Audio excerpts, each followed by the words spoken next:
Good morning students. एक बार फिर हम अपने स्टडी को कंटिन्यू करते हुए आगे हम चर्चा करने वाले हैं एडमिनिस्ट्रेटिव जो relationship between state and centre. ठीक है, तो स्टेट और सेंटर के बीच में जो एडमिनिस्ट्रेटिव संबंध हैं उन संबंधों की बात करने से पहले हमें ध्यान कर लें कि प्रशासनिक संबंध होते क्या हैं। जैसे कि हमने चर्चा की है कि विधायी संबंधों के अंतर्गत हमने राज्य और केंद्र के कानून बनाने की शक्तियों का विभाजन किया था, विषयों के आधार पर उस शक्ति का एक परिसीमन किया था एक आधार पर कि किन किन विषयों में राज्य केंद्र के मध्य हस्तक्षेप नहीं करेंगे, किन किन विषयों में जो राज्य है उसके मामलों में केंद्र के द्वारा हस्तक्षेप नहीं किया जाएगा। कौन कौन से ऐसे विषय हैं जहां आम सहमति के द्वारा दोनों अपने अपने विषयों से संबंधित जो कानून हैं उनका निर्माण कर सकेंगे। कहाँ ऐसे विषय होंगे जहाँ पर संघ पूरी तरह से प्रभावी होगा, या ऐसे विषय जिनका विभाजन नहीं हो पाया था उनकी व्यवस्था की गई है। और ये जो अवशिष्ट शक्तियों की जो व्यवस्था की गई है वो कनाडा के समान व्यवस्था थी, ये मैंने आपको कल बताया था। क्योंकि कनाडा में भी जिस तरह से केंद्र के पक्ष में है इन विषयों का जो वर्गीकरण किया गया वो उसी तरह वो वर्गीकरण या अवशिष्ट सूची के विषय ये केंद्र सरकार को या संघीय सरकार को प्रदान किए गए। आज हम देखने वाले हैं एडमिनिस्ट्रेटिव रिलेशन के बारे में हम बात करें तो भाग 11 की बात की थी। सबसे महत्वपूर्ण भाग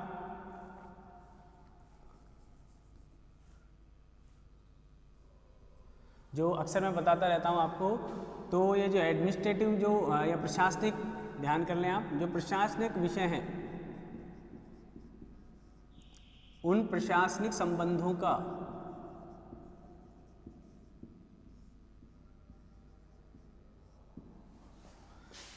विस्तार पूर्वक अगर अध्ययन करना है हमें तो हमें कहाँ जाना पड़ेगा? भाग 11 में।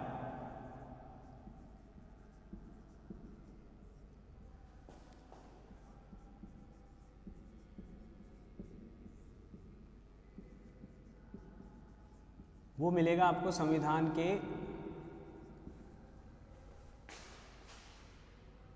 देखो भाग 22 भाग है तो उस भाग 11 में, ठीक है। और वो मिलेगा आपको अनुच्छेद 256 आर्टिकल जो है 256 से 263 के बीच मुख्यतः।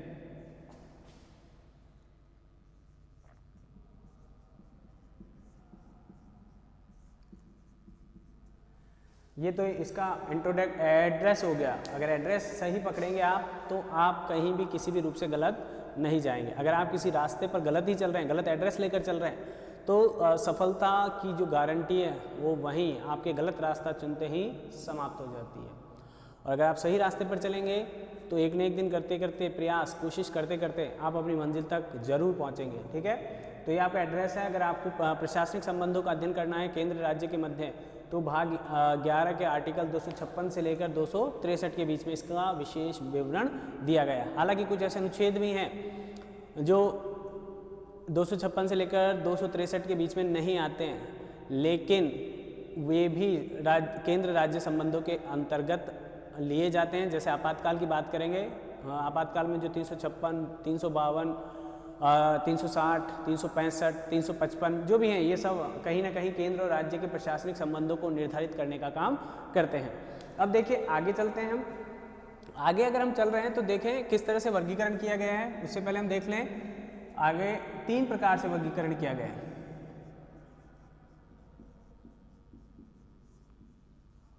प्रशासनिक जो शक्तियां हैं,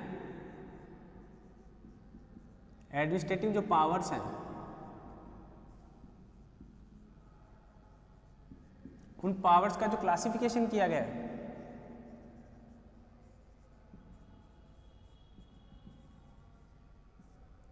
वो क्लासिफिकेशन 3 प्रकार से किया गया। जैसे विधायी विषयों का किया गया था, ठीक वैसा ही, ठीक है। तो पहला तो वही हो गया, संघ सूची के जो विषय थे,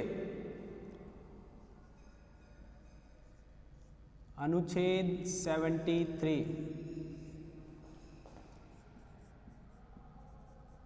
संघ की कार्यपालिका शक्तियों का विस्तार। संघ की कार्यपालिका शक्ति का विस्तार, ये हेडिंग है उस अनुच्छेद की। अब इसका साधारण शब्दों में क्या अर्थ है वो देखें। यानी संघ जो है वो संघ सूची के पहली बात तो ध्यान रखें, संघ द्वारा बनाए गए कानून पूरे भारत में लागू होते हैं, ठीक है। तो संघ सूची में जो कानून हैं जो बनाए गए हैं संघ के द्वारा, उनके प्रशासन से संबंधित समस्त अधिकार संसद में या संघ सरकार में समाहित होंगे, ऐसा कहा गया है। यानी पहली बात तो हमने क्या किया, एक कानून बनाया और उस कानून को कैसे लागू किया जाएगा, उसको इम्प्लीमेंट कैसे किया जाएगा, उस इम्प्लीमेंट के लिए क्या क्या चीज़ें, किस किस तरह की विधियां बनाई जाएंगी, उप विधियां बनाई जाएंगी, ये सारा दायित्व किसको दिया गया है, संघ को दिया गया है, ठीक है। देखें आप इसमें, जैसा कि मैं आपको बता रहा हूं उसके अंतर्गत देखें, इससे तात्पर्य देखें आप, संसद द्वारा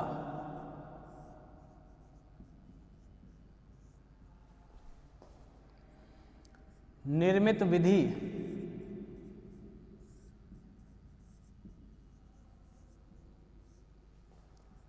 संघ सूची में उपलब्ध विषयों पर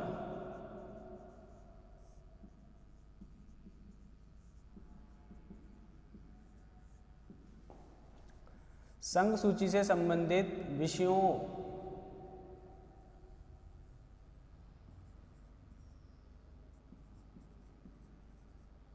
संदर्भ में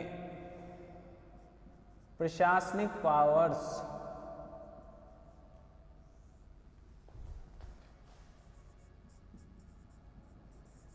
प्रशासनिक शक्तियों का प्रयोग करेगी।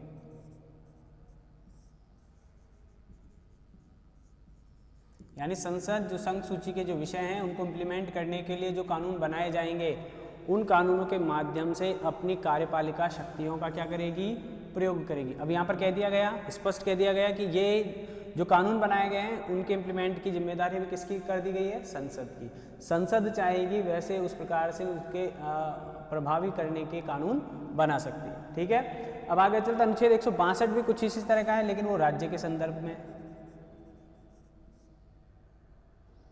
अनुच्छेद 162 अब वो किसके संदर्भ में है, राज्य के।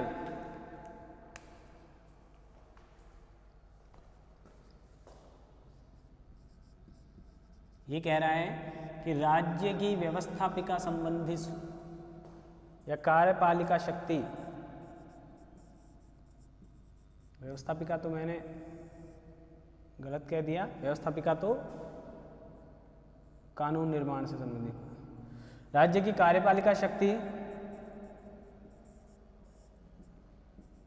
राज्य विधानमंडल द्वारा, देखो अंतर देखें, वहां पर राज्य संघ है या संसद है, कहने का मतलब संघीय संसद, और यहां पर हम कह रहे हैं किसको, राज्य विधानमंडल। राज्य की कार्यपालिका शक्ति राज्य विधानमंडल के द्वारा राज्य सूची के विषयों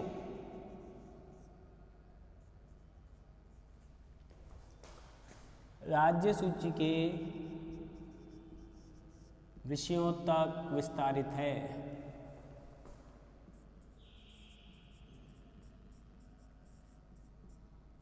विस्तारित है कहने का मतलब हो गया, राज्य विधानमंडल राज्य सूची में जो विषय उपलब्ध करवाए गए हैं उन विषयों के अंतर्गत प्रशासनिक शक्तियों का प्रयोग कर सकता है।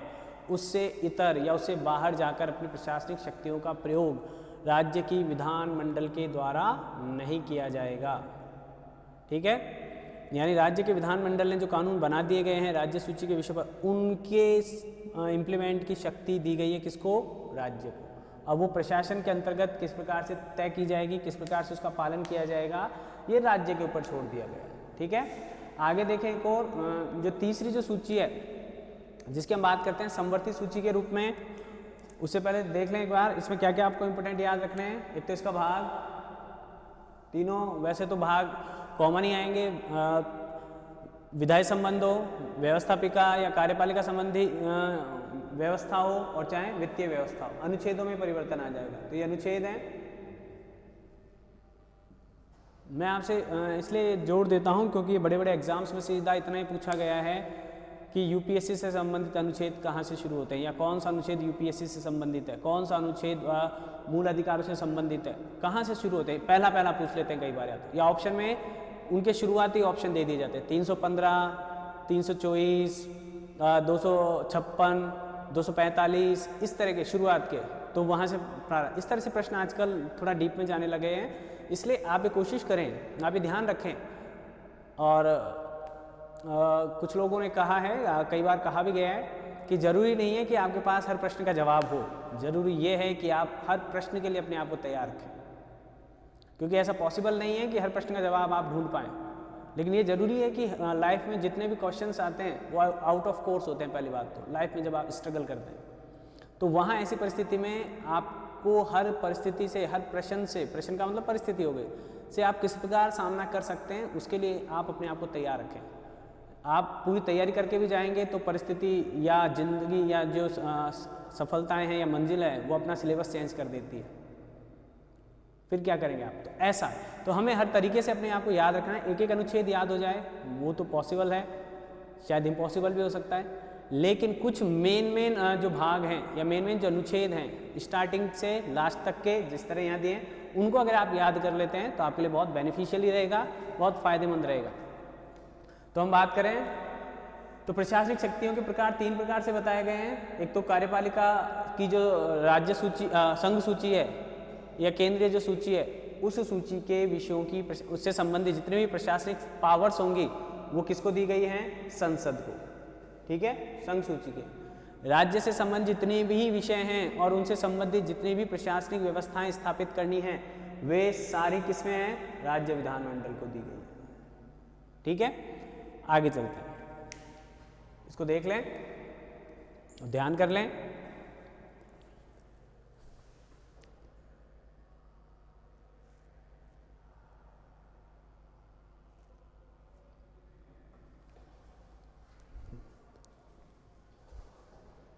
फिर आगे चलते हैं,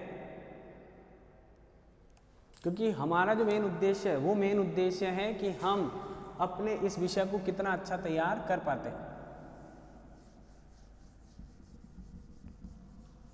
अब देखिए यही परिस्थिति देख लीजिए, जो कार्य बड़े आराम से हो सकता था उस कार्य में थोड़ा सा एक्स्ट्रा बल लगाना पड़ेगा। ठीक है,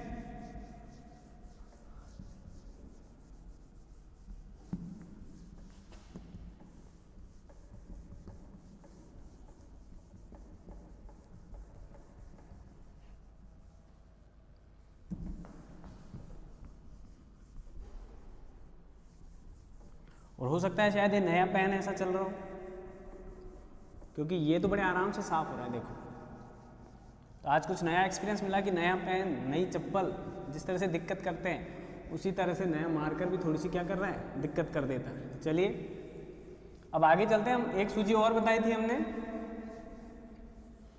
उस सूची के विषयों पर भी प्रशासनिक क्षमता। समवर्ती जो सूची है,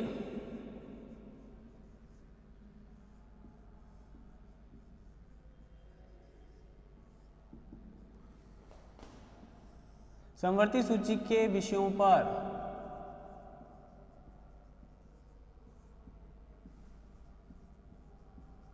जैसा कि आपको पता है राज्य को प्रधानता दी जाती है,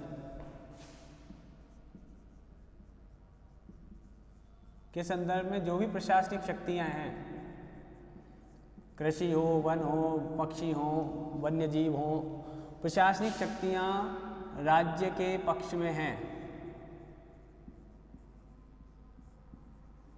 यानी प्रथम प्रधानता या वरीयता किसको दी जाएगी, राज्य को दी जाएगी। लेकिन यदि संसद ने समवर्ती सूची के किसी विषय पर कानून बना दिया है तो वहां पर उस कानून को वरीयता दी जाएगी। संविधान में समवर्ती सूची के संदर्भ में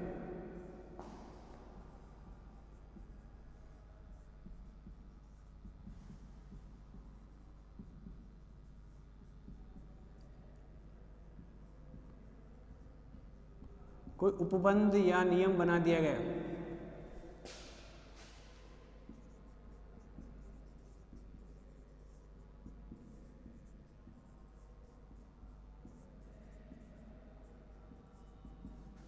अब वहाँ आपको जनरली पता है तो वहाँ संघ का कानून या संसद का कानून प्रभावी होगा।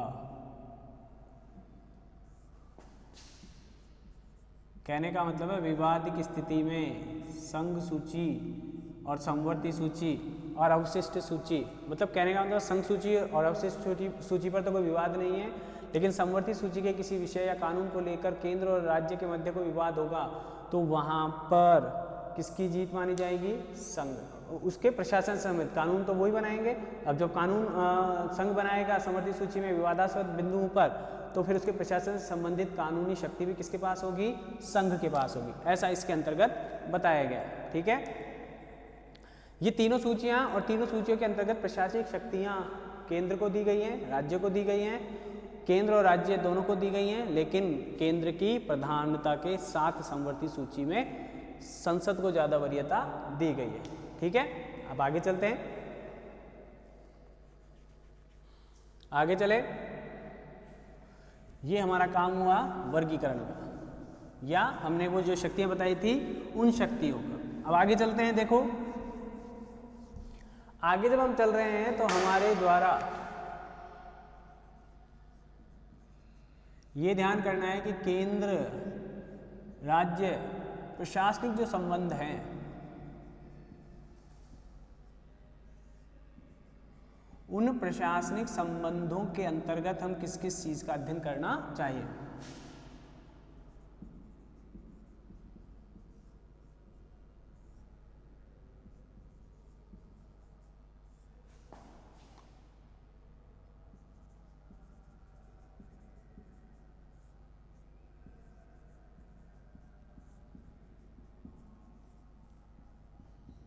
ठीक है, अब देखें पहला जो विषय है अध्ययन का, वो पहला विषय है कि आप राज्य पर संघ सरकार का किस तरह से नियंत्रण, यानी वे प्रावधान जहां पर केंद्र ज़्यादा प्रभावी होगा राज्य पर, उनका अध्ययन करना पड़ेगा। केंद्र या संघ,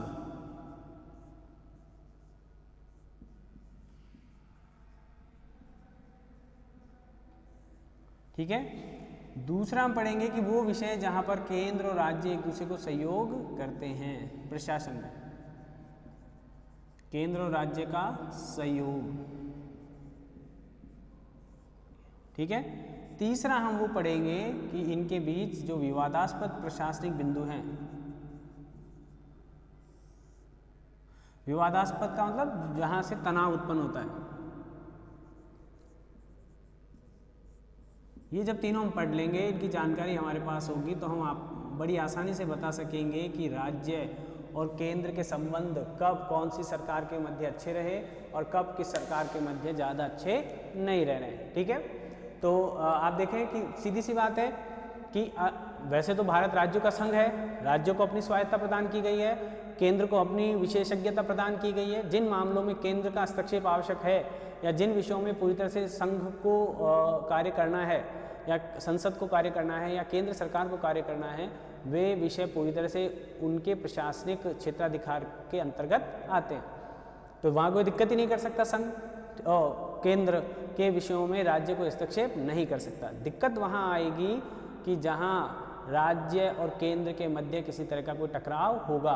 अगर हम बात कर लेते हैं तो वर्तमान में कृषि बिलों को लेकर जो नया कृषि कानून आया है या किसान कानून आया, उस कानून को लेकर कृषि एग्रीकल्चर बिल जो आया है नया, उसको लेकर केंद्र के विचार अलग हैं और राज्यों के कई राज्यों के विचार अलग हैं। सभी की नहीं कहेंगे, कई राज्यों के विचार अलग हैं।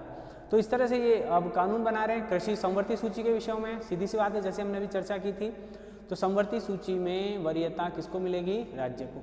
अगर संघ को, अगर राज्य की बस की होती तो राज्य वहीं उन कानूनों में संशोधन कर लिया होता पूरी तरह से, लेकिन वो विषय संघ के द्वारा हस्तक्षेप किया जा रहा है, तो वहाँ पर संघ के माध्यम से उन कानूनों को रद्द करने की मांग किसानों के द्वारा की जा रही है। अब देखो, जिसका घर है वो ज़्यादा अच्छे से समझ सकता है कि किस तरह का प्रबंधन करना है। बाहरी अगर आकर कोई कहेंगे, ये राज्य की भाषा बता रहा हूँ, तो उनको लगता है कि किसी और के द्वारा किया गया हस्तक्षेप हमारे लिए नुकसानदायक हो सकता है। हम किसान हैं, हम ज़्यादा अच्छे तरीके से जानते हैं। तो केंद्र सरकार कह रही है कि 22 किसान संगठनों का समर्थन बिल के पक्ष में है। अगर वे किसान संगठन भी विरोध में उतर आएंगे तो हम आगे इनको रद्द करने के बारे में सोच सकते हैं। ऐसी जानकारी उनके द्वारा की गई है। यानी केंद्र सरकार अपना पक्ष रख रही है, राज्य सरकार अपना पक्ष रख रही है। अब देखिए विवाद का हल किस तरह से होता है। ठीक है, आगे चलते हैं। तो हम सबसे पहले चर्चा करेंगे केंद्र और संघ का जो नियंत्रण है उस पर।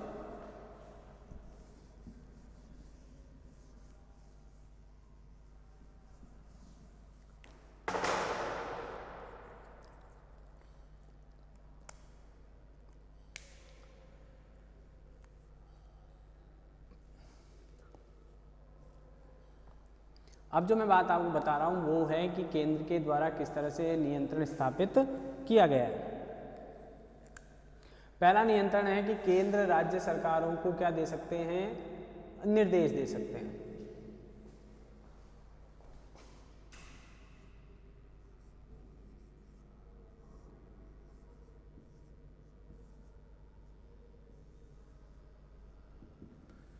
जो अनुच्छेद 256 है वो अनुच्छेद ऐसा कहता है, उसमें इस प्रकार की व्यवस्था की गई है कि संघ के द्वारा निर्मित कानूनों के इम्प्लीमेंटेशन के लिए केंद्र प्रयास और राज्य प्रयास करेगा। कहने का मतलब ये राज्य का दायित्व है या राज्य की जिम्मेदारी भी है कि संघ के द्वारा पारित किसी कानून को वो उसी प्रकार या भली प्रकार से लागू करने की कैपेसिटी अपने अंदर रखे। देखें आप,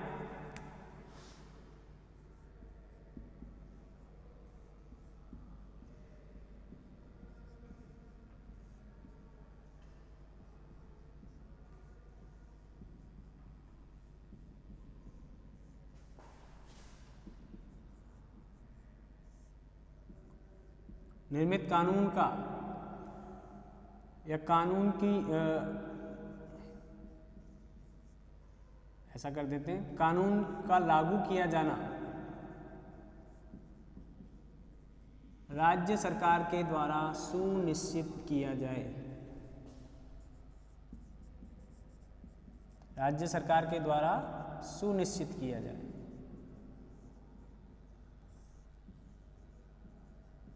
पहली बात, ठीक है। दूसरा देखें आप,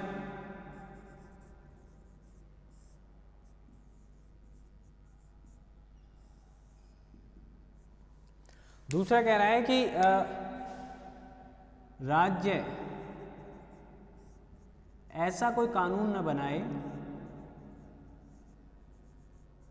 ऐसा कोई कानून नहीं बनाए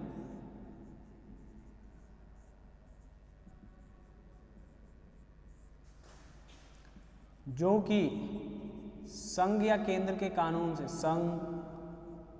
संघीय या केंद्रीय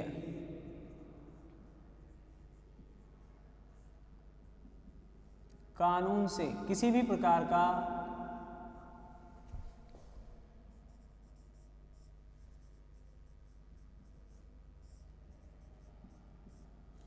विरोधाभास पैदा करे। यानी किसी तरह का कोई कॉन्ट्राडिक्शन उपस्थित नहीं होना चाहिए,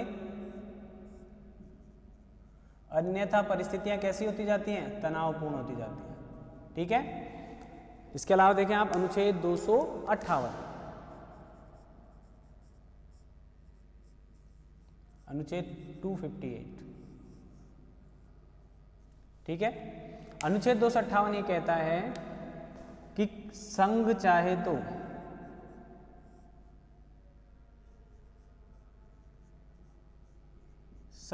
तो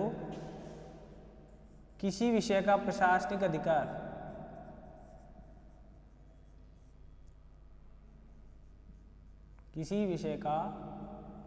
प्रशासनिक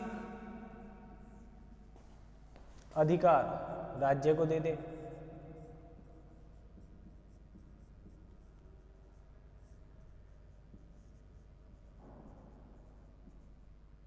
ठीक है। या राज्य चाहे तो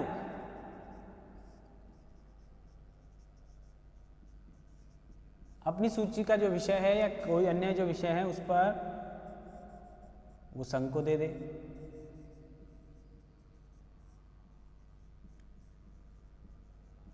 प्रशासनिक नियंत्रण कह दें, अधिकार कह दें या व्यवस्था करने का संघ को दे दें।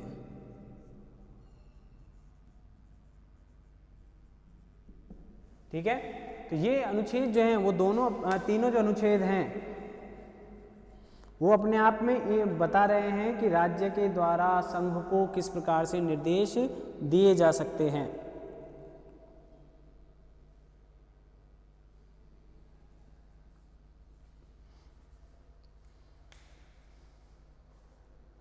ये बाध्यकारी है।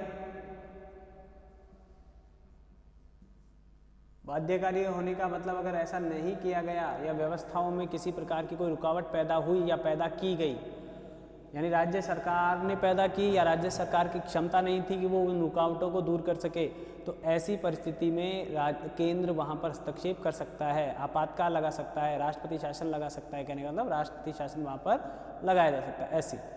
ठीक है, ये तो आपको सीधी सी बात है कि राज्य जो कानून बनाएगा उसके विरोध में उसके एंटी कोई कानून होगा तो वहाँ पर वरीयता संघ के कानून को दी जाएगी। इसलिए वो पहले कह रहे हैं कि राज्य कोई ऐसा कानून नहीं बनाए जिससे केंद्र के और राज्य के कानूनों में किसी प्रकार का कोई विरोधाभास उत्पन्न हो। ठीक है, यानी यहाँ पर ये निर्देश देने का काम करेंगे। ये निर्देश दिए हैं, निर्देश देने का मतलब वो आगे उसकी इच्छा है, फिर आगे तो संघ करेगा वही होगा, लेकिन पहले वो निर्देश दे रहे हैं कि आप ऐसा कोई कानून नहीं बनाएं या आप ऐसा प्रयास करें कि संघ के द्वारा जो कानून बनाया गया है उसको आप लागू कर पाएँ। प्यार से समझा रहे हैं, ढंग से तमीज़ से समझा रहे हैं कि आप ऐसा नहीं करें, आपको ऐसा नहीं करना चाहिए या आपको ऐसा करना चाहिए, आप ऐसा करें, ऐसा करें। जब नहीं होंगे तब बात अलग की जाएगी। ठीक है, उसके बाद अलग प्रकार से व्यवहार किया जाएगा। तो इसलिए हम कह रहे हैं कि आप अनुच्छेद 356, 357, 358 इनके बारे में ध्यान कर लें, इनको याद करके रखें।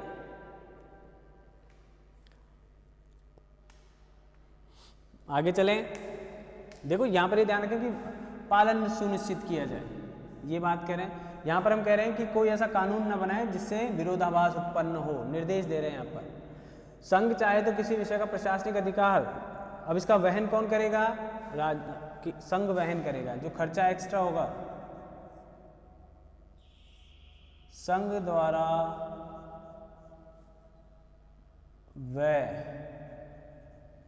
वहन किया जाएगा। कहने का मतलब राज्य सूची का विषय अगर संघ को दे दिया गया है राज्य को, तो उसका वहन कौन करेगा? संघ करेगा। और ऐसे जो राज्य सूची का विषय संघ के पास गया उसकी जिम्मेदारी राज्य की संघ की हो जाएगी। ठीक है, उसको किस तरह से कार्य करना, क्या क्या कार्य किए जाने चाहिए वो सब संघ देख। आगे देखें एक और, अब यहाँ एक्स्ट्रा बल लगेगा।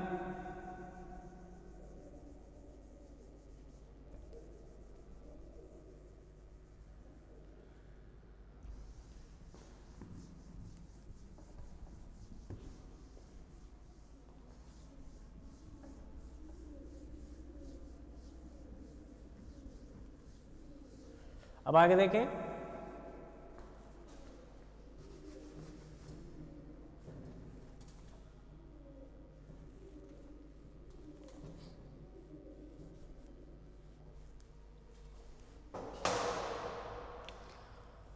और क्या क्या निर्देश दे सकते हैं। देखें, संघ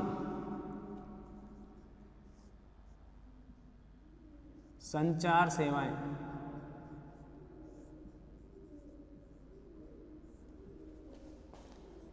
रेलवे आदि सरकारी संपत्ति के संरक्षण के लिए भी निर्देश दे सकता है।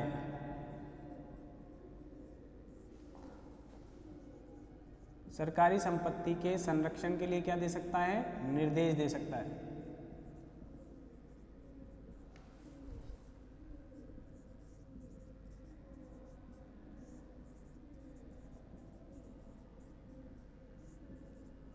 ठीक है, एक अनुच्छेद 275 भी है, संघ सरकार के द्वारा या केंद्र सरकार के द्वारा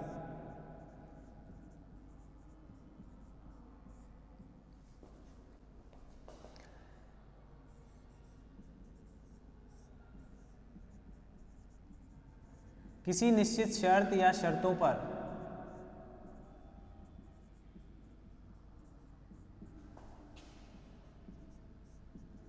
राज्य या राज्यों को अनुदान दिया जा सकता है। अनुदान और अंशदान की बात हमने कर ली। अनुदान जब ये दे रहे हैं तब, और अंशदान मतलब आप अपना शेयर किसी को दे रहे हैं तो वो अंशदान कहलाता है। मान लो 10-10 रुपये बट रहे हैं तो वो 10-10 रुपये, 100 रुपये का खर्चा हुआ, 10-10 रुपये आप एक एक किसी के हिस्से आ रहे हैं तो वो तो क्या कहलाएगा, अंशदान। और अगर आपने सारे 100 रुपये आपने अपने ऊपर ले लिए, सारा खर्चा आपने ही कर दिया जितना भी होना था, तो आप एक तरह से इनडायरेक्टली उनको क्या दे रहे हैं, अनुदान दे रहे हैं कि आपकी नहीं है मैं दे देता हूँ, फिर बाद में आप मुझे देते रहना, इस तरह का। तो अनुदान देगा तो ये अच्छा लगेगा किसी भी राज्य को, लेकिन ये शर्तें किसकी होंगी, संघ सरकार के अनुसार। यानी वो विशेष राज्य का जो दर्जा दिया जाता है, कई बार वो शर्तें भी संघ सरकार अपनी कंडीशंस के आधार पर किसी भी राज्य को विशेष राज्य का दर्जा देती है। वहाँ राज्य की इच्छा नहीं चल सकती, तो वहाँ भी वो संबंध है, वहाँ वो निर्देश हैं, वहाँ वो दर्जा देने की व्यवस्था की गई है। ठीक है, तो राज्य के हितों के लिए केंद्र सरकार काम कर रही है, लेकिन वहाँ वो शर्तें और वो कंडीशंस जो हैं वो संघ के द्वारा निश्चित की जाएंगी। तो इनकी बातें हम कर रहे हैं। ठीक है, तो ये सारी वो व्यवस्थाएं हैं जहाँ पर केंद्र सरकार राज्य सरकार को नियंत्रित कर सकती है या निर्देश दे सकती है। ठीक है, एक और इसमें बात रह रही है, वो है आपातकाल। जो इम्पोर्टेंट बात है वो देखें आप।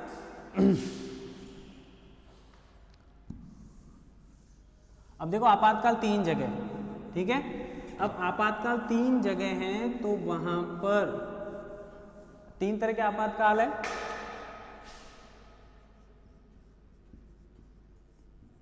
राष्ट्रीय आपातकाल,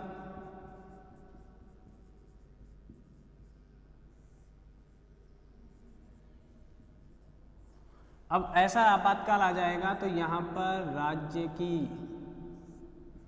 समस्त शक्तियाँ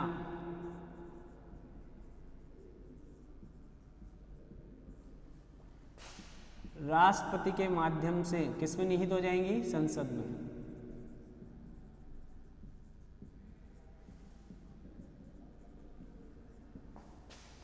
संसद में निहित हो जाएंगे, यानी कानून बनाना हो, चाहे उनका प्रशासनिक दृष्टिकोण हो, वो सारी चीज़ें किसमें आ जाएंगी, केंद्र सरकार के पास। हालांकि जो राज्य विधान मंडल विधानसभा है, ठीक है, उसको स्थगित निलंबित नहीं किया जाएगा। ठीक है, तो यहाँ भी अब किसके पास आ गई सारी शक्ति, केंद्र के पास। इसके अलावा देखिए आप राष्ट्रपति शासन। राष्ट्रपति शासन जो है 356 के अंतर्गत, यदि संवैधानिक तंत्र विफल हो जाए राज्य में, संवैधानिक तंत्र के विफल होने पर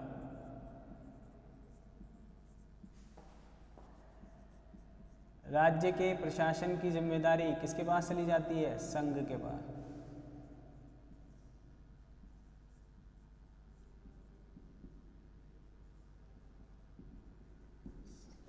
संघ या केंद्र ले लेता है। अब ये सहयोगी है, इसको अब हम सहयोग में भी लिख सकते हैं, इसको हम नियंत्रण में भी लिख सकते हैं, क्योंकि अब यहाँ पर नियंत्रण कौन करेगा, केंद्र करेगा। और अगर वास्तव में परिस्थितियाँ ठीक हैं, ऐसी हैं कि राज्य नहीं संभाल सकता है, राज्य के नियंत्रण से बाहर हो रही हैं, तो ये सहयोग के अंतर्गत आ जाएगा। ठीक है, तीसरा जो हमने कहा था वित्तीय आपातकाल।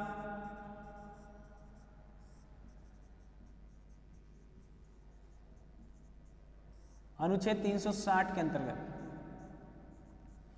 तो यहां पर वित्तीय शक्तियां किस में आ जाएंगी, संसद के पास।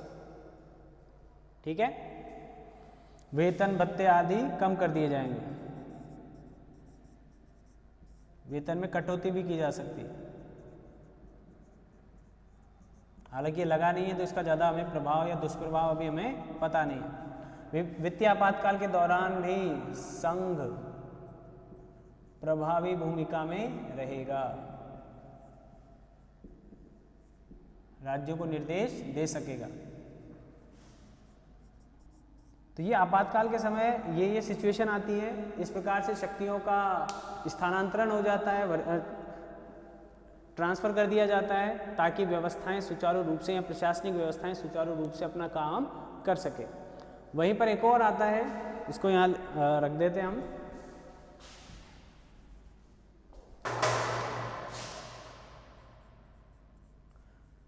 अब जैसे यहाँ पर रखा गया था कि संवैधानिक तंत्र के विफल होने का अगर आधार रखा जाए तो वो एक है अनुच्छेद 365।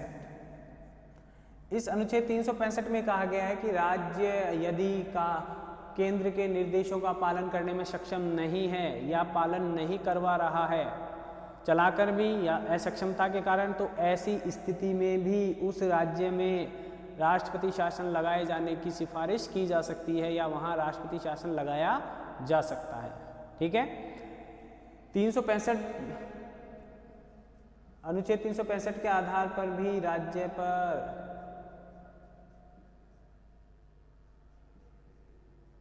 राज्य का नियंत्रण, प्रशासनिक नियंत्रण जिसको हम कह रहे हैं, किसके पास चला जाता है? केंद्र के पास।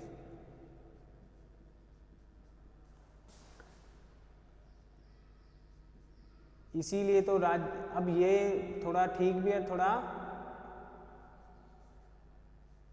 अनुचित भी है। ठीक है, तो अब यहां पर नियंत्रण की देखो चारों प्रकार, अभी परिस्थितियां क्या है? विशेष।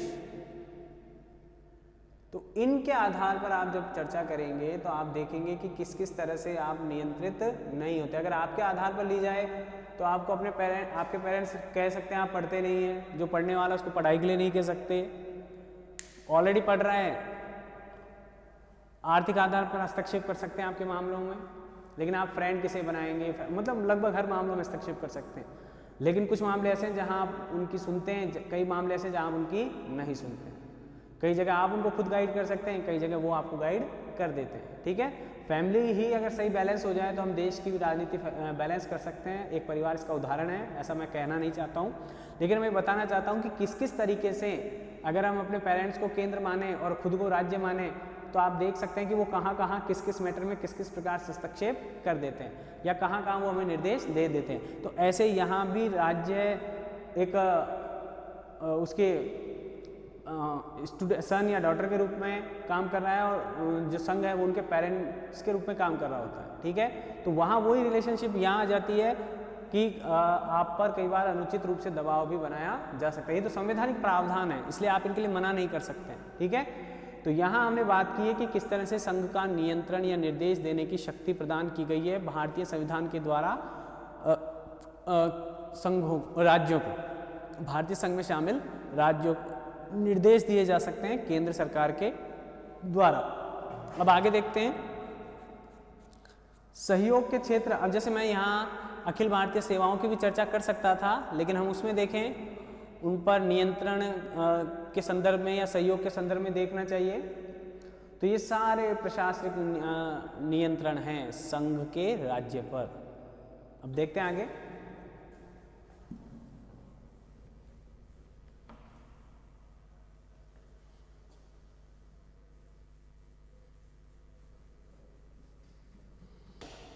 दूसरा जो हमारा बिंदु है, महत्वपूर्ण बिंदु, वो है सहयोग के क्षेत्र। ये सहयोग नहीं है, ये तो निर्देश हैं, बाध्यकारी हैं, ये तो मानने ही मानने पड़ेंगे। सहयोग दो तरफा होता है, नियंत्रण एक तरफा होता है। ठीक है, अब हम देखते हैं इनके सहयोग के क्षेत्र, जिनके माध्यम से सहयोग करते हैं केंद्र और राज्य।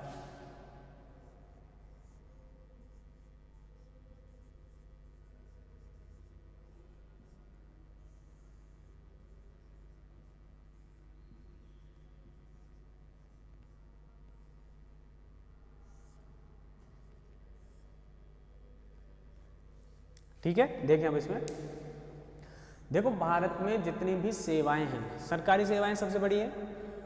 हर राज्य की अपनी लोक सेवा आयोग है अपना, और एक संघ लोक सेवा आयोग। ठीक है, अब संघ लोक सेवा आयोग के माध्यम से अखिल भारतीय सेवाओं का निर्माण या निर्धारण किया जाता है, और वो अखिल भारतीय जो सेवाएं हैं वो संघ के लिए भी काम करती हैं और राज्यों में भी उन अखिल भारतीय सेवाओं के जो अधिकारी हैं उनकी नियुक्ति की जाती है। चाहे पुलिस में एसपी से लेकर ऊपर तक चले जाइए आप, ठीक है, पुलिस महानिदेशक हों, एक राज्य में सर्वोच्च पुलिस अधिकारी वही होता है।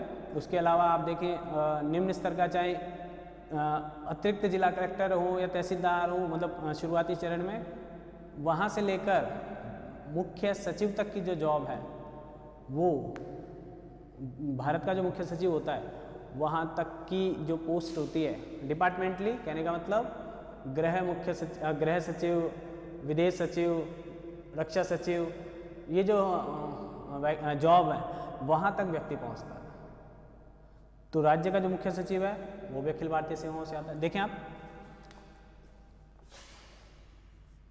सबसे बड़ा इसको सहयोग भी कह देते हैं, नियंत्रण भी कह देते हैं। पॉजिटिव वे में लेंगे तो जो क्षेत्रीय राज्य की जो समस्याएं हैं उनको तारतम्य में बैठाने के लिए बहुत सक्षम व्यक्तियों की जरूरत होती है। तो आप जानते हैं ये सबसे सक्षम व्यक्ति माने जाते हैं हमारे यहाँ सरकारी सेवा में, तो उनकी नियुक्ति की जाती है अखिल भारतीय सेवा। मैं बार बार बता चुका हूँ, 3 है IAS जो कि 1947 से पहले ICS कहलाते थे, IPS 1947 से पहले IP कहलाते थे, ठीक है। यानी इन 2 सेवाओं का सृजन हुआ भारत में, इन 2 सेवाओं का, इधर कर देता हूँ, अगर IAS और इनको देखा जाए तो ये सृजन हुआ है 1947 से, ठीक है। और तीसरी एक सेवा भी आती है जो मैंने आपको बताई थी, इंडियन फॉरेस्ट सर्विस। फॉरेन मत कर देना बालकों, फिर कह रहा हूँ, ये आई 1966 में। और 1966 की अगर बात करें तो जनवरी 1966 में ताशकंद का समझौता भी हुआ था भारत के बीच में, उसको आप भूले नहीं। पाकिस्तान के साथ किया था लाल बहादुर शास्त्री और जनरल अयूब खान करके पाकिस्तान की तरफ से आए थे। तो ये इंपॉर्टेंट प्रश्न बनता है कि देखो तीसरी सेवा का उदय कब हुआ, 1966 में, ठीक है। अब जो इसमें इंपॉर्टेंट बात आपको मैं यहाँ बताने जा रहा हूँ वो है कि जो हमारा अनुच्छेद 312 है उसका संबंध है इससे। सहयोग की बात कर रहे हैं हम तो, या देख लें नियंत्रण भी कह देते हैं कुछ लोग इसको। तो अनुच्छेद 312 ये कहता है कि यदि राज्यसभा के उपस्थित और मतदान करने वाले, उपस्थित और मतदान करने वालों के 2/3 बहुमत से, 2/3 बहुमत से नई ये उस अभी तक, अच्छा मैं एक बात और बताऊंगा, नई अखिल भारतीय सेवा का गठन करने की सिफारिश की जा सकती है, गठन करने की सिफारिश की जा सकती है। ये अधिकार राज्यसभा को विशेष भी बनाता है।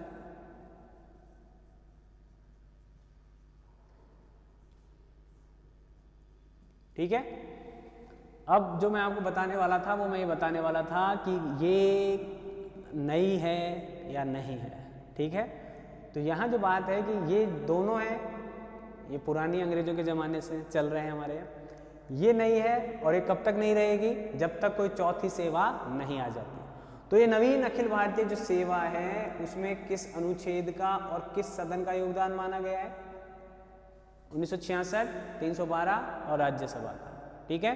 यानी राज्यसभा की ये जो शक्ति है, 249 में भी हमने बात की थी कि अगर राज्यसभा चाहे तो अनुच्छेद 249 के अंतर्गत किसी भी राज्य सूची के विषय को राष्ट्रीय महत्व का घोषित कर उस पर कानून बनाने की शक्ति संघ को दे सकती है। यानी संसद द्वारा उस कानून 249 अनुच्छेद के अंतर्गत कानून बनाया जा सकता है, जबकि वो विषय राज्य सूची के अंतर्गत वर्णित है, ठीक है।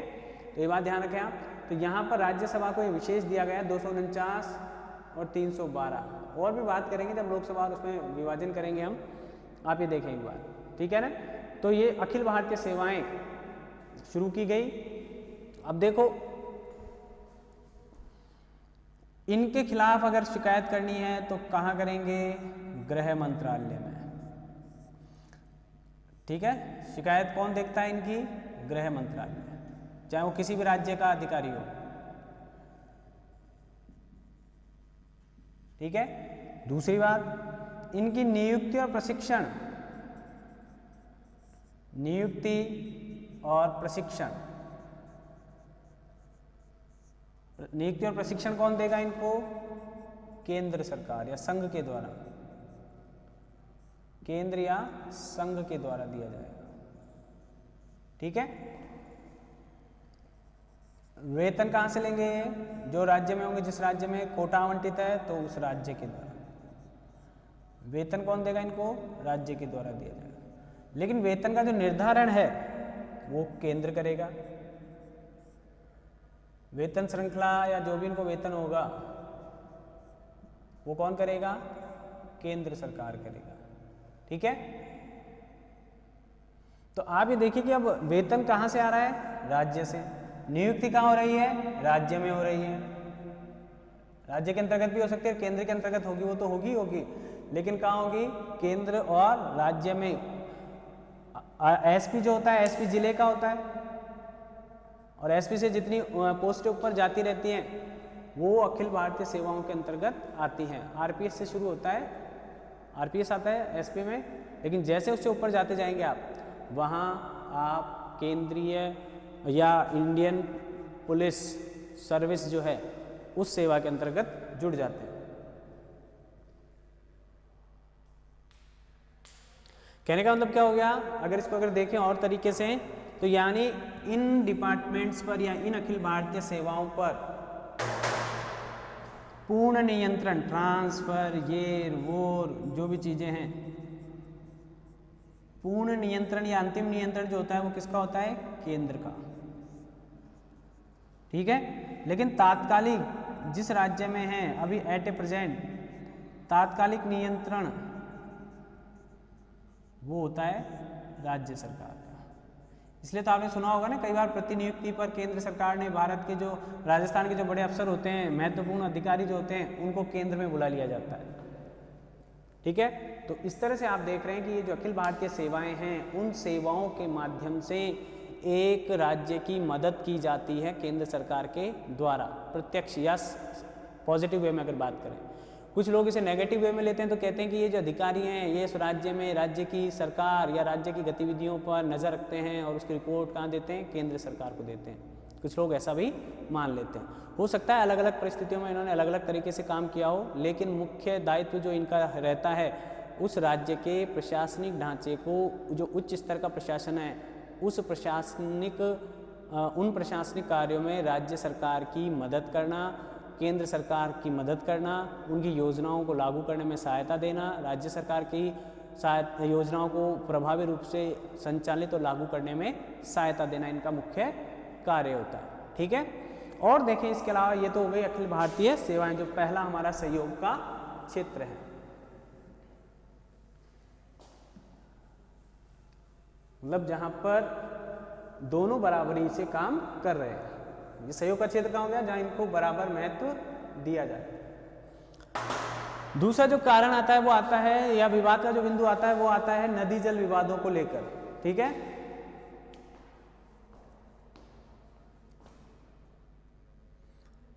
सहयोग की बात करें, दूसरा जो है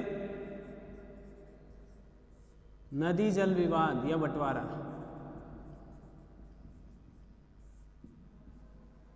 नदी जल बंटवारे को लेकर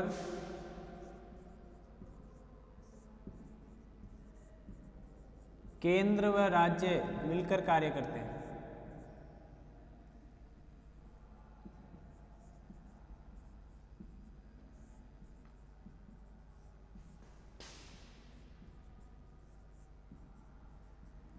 यानी संसद के द्वारा प्रभावी भूमिका निभाई जाती है, यानी संसद कानूनों का निर्माण करती है, व्यवस्था करती है, सहयोग कर रही है और संसद चाहे तो सुप्रीम कोर्ट को भी संसद द्वारा न्यायालयों को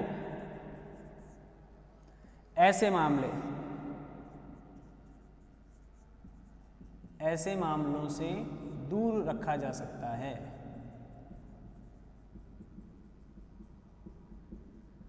ठीक है, यानी ये जो विषय है इसका मतलब वहां पर किसी भी प्रकार का हस्तक्षेप नहीं किया जाना चाहिए।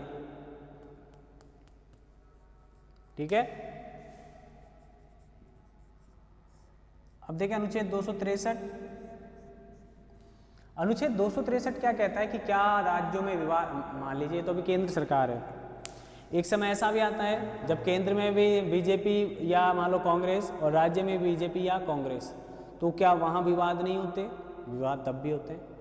विवाद तब भी होते हैं जब एक राज्य में समान दल की सरकारें हों।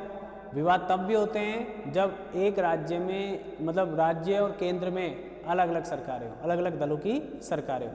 और विवाद तब भी हो जाते हैं जब दो पड़ोसी राज्यों में समान सरकारें हों, कहीं भी हो सकते हैं। तो ऐसी व्यवस्था की गई है अनुच्छेद 263 के अंतर्गत कि राज्यों के मध्य होने वाले विवादों को सामूहिक रूप से सुलझाने के लिए अंतर्राज्यीय परिषद का निर्माण किया गया। देखें 63 किसकी व्यवस्था करता है? अंतर्राज्यीय परिषद।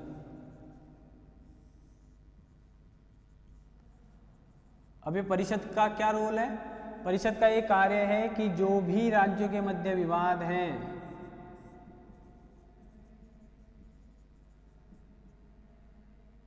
विवाद संघ के मध्य विवाद, संघ के साथ विवाद,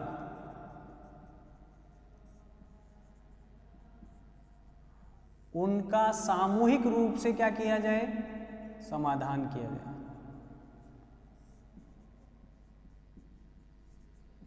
और ऐसा समाधान करने के लिए एक मंच उपलब्ध कराया गया, अंतर्राज्यीय परिषद।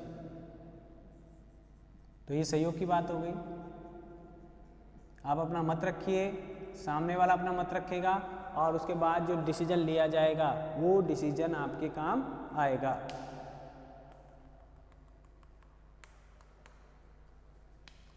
ठीक है,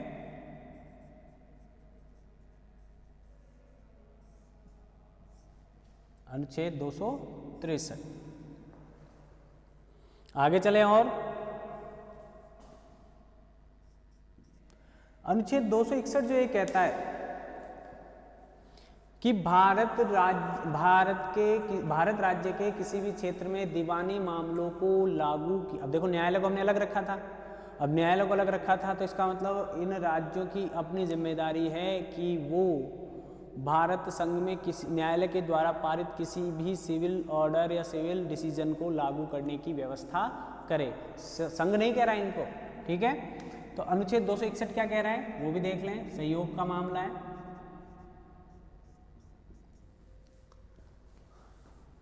भारत संघ में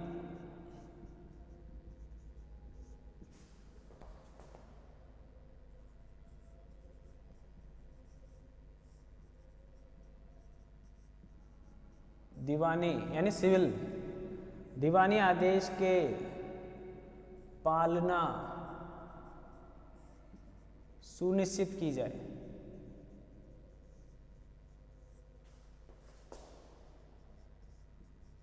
तो ये भी सहयोग की डिमांड करें कि आप यहाँ पर सहयोग करें इन दीवानी मसलों को न्यायालय द्वारा, जो दीवानी न्यायालय के द्वारा जो निर्णय दिए जाते हैं उन आदेशों की क्या की जाए, राज्यों के द्वारा पालना की जाए।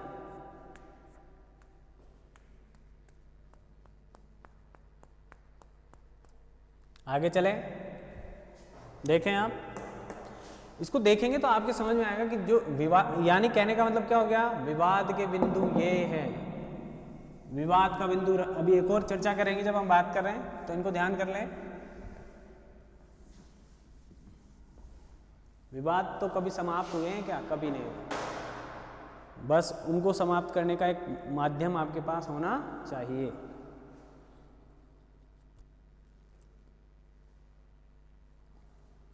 इसके अलावा अंतर्राज्यीय परिषद के अलावा क्षेत्रीय परिषदों का भी निर्माण किया गया है।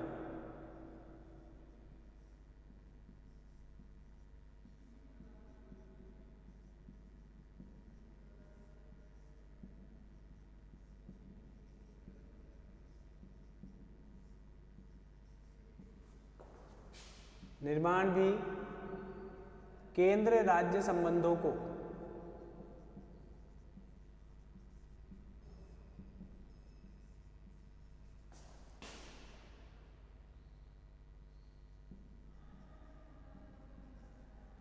मजबूती प्रदान करने हेतु किया गया। लगभग 5 क्षेत्रीय परिषदें हैं, ठीक है। उन क्षेत्रीय परिषदों के द्वारा भी क्षेत्र विशेष पर आधारित जो विषय हैं, मुद्दे हैं, हो सकता है कि आप उत्तर पश्चिम दक्षिण इस तरह से मुद्दों को बांटते हो, तो वहाँ पर समाधान भी एक मंच अलग दिया गया है कि क्षेत्रीय आधार पर वहाँ तो प्रत्येक राज्य के द्वारा अपने मुद्दे रखे जा सकते हैं अंतर्राज्यीय परिषद में, यहाँ पर क्षेत्रीय परिषदों में पहले उस मुद्दे को रखा जाता है। वहाँ समाधान नहीं होता है तो फिर आगे बढ़ा जाएगा, ठीक है।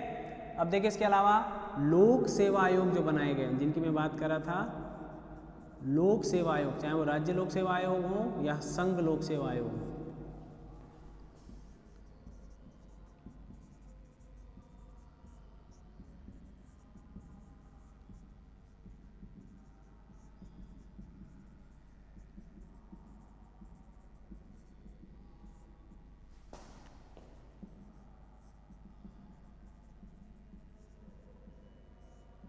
सहयोग किया जा सकता है, ठीक है। क्योंकि आपको पता है ना, 2 अगर राज्य सिफारिश करेंगे यूपीएससी को, तो वह उन राज्यों के लिए एग्जाम करवा सकता है, एग्जाम कंडक्ट करवा सकता है। इसी तरह अगर न्याय व्यवस्था की बात करें तो भारत में न्याय व्यवस्था कैसी है? एकीकृत न्याय व्यवस्था है। उस एकीकृत न्याय व्यवस्था के अंतर्गत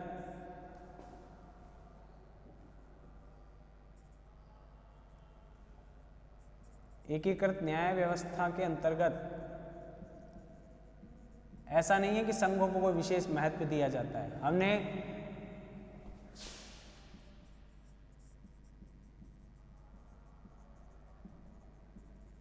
एक समान न्याय व्यवस्था अपनाई है, और उस एक समान न्याय व्यवस्था में आप देखिए कि जो प्रारंभिक क्षेत्राधिकार है न्यायालय का,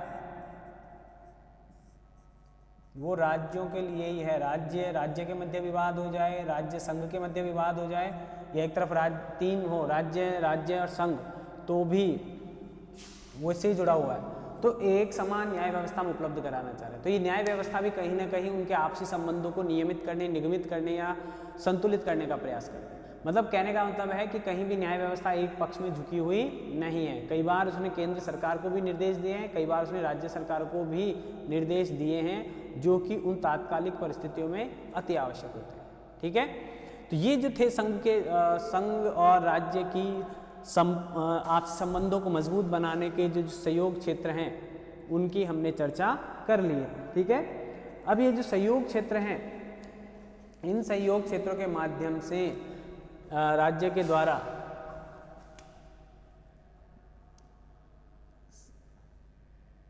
मैंने आपको बताया, अब जो सेवाएं थी, पुलिस सेवा कह दें, क्षेत्रीय परिषद कह दें, अंतर्राज्यीय परिषद कह दें, नदी जल बंटवारे को लेकर आयोग कह दें, या किसी अन्य प्रकार से इनकी जो हेल्प की जा सकती है उसकी बात कर लें।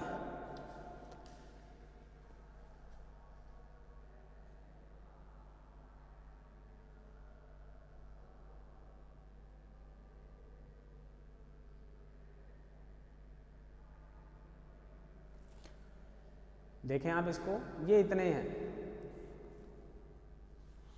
और अंतर्राज्यीय व्यापार को निर्धारित करने के लिए भी कार्य किए जा सकते हैं। उसमें अनुच्छेद 307 का आप ध्यान कर लें।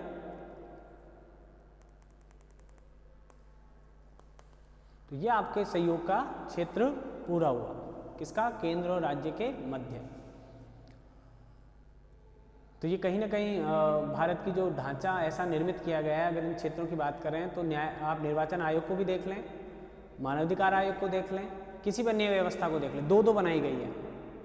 राज्य मानवाधिकार आयोग भी है, राज्य महिला आयोग भी है, राज्य निर्वाचन आयोग भी है, केंद्रीय निर्वाचन आयोग भी है। तो ये इस तरह की व्यवस्था है जो कहीं ना कहीं, अब उस जो संगठन है, अब राज्य निर्वाचन आयोग है, वो केंद्रीय निर्वाचन आयोग से भी मदद ले सकता है। ऐसी कोई पाबंदी नहीं है कि आपको ये सारे काम करने या आपके अनुसार जो आपको अच्छे लगे वो करने। कहने का मतलब इतना ही है कि राज्य निर्वाचन आयोग भी इस बात का ध्यान रखता है कि केंद्रीय निर्वाचन आयोग से परामर्श लिया जा सकता है, और उस पर कोई पाबंदियां नहीं है। उन दोनों का जॉइंटली ये दायित्व है कि वो भारत में होने वाले किसी भी स्तर के चुनाव से, निम्न स्तर का चुनाव हो यानी छोटे क्षेत्र का, स्थानीय स्वशासन का चुनाव हो और चाहे राष्ट्रपति उपराष्ट्रपति का चुनाव हो, निष्पक्ष होने चाहिए।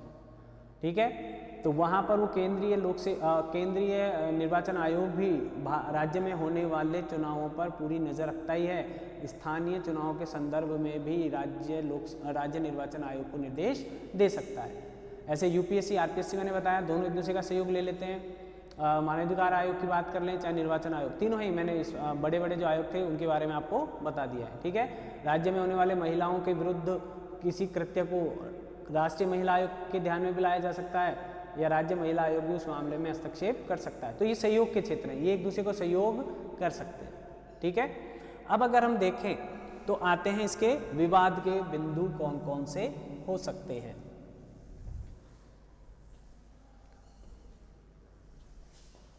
तीसरा जो हमारे इसके प्रशासनिक संबंधों का जो बिंदु है वो है विवाद।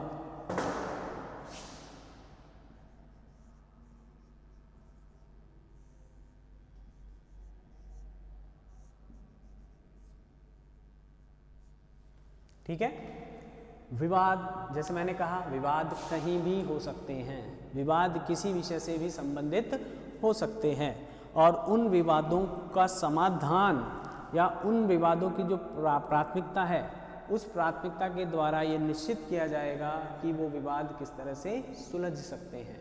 ठीक है, तो सबसे पहला जो विवाद है वो विवाद आता है, एक पद है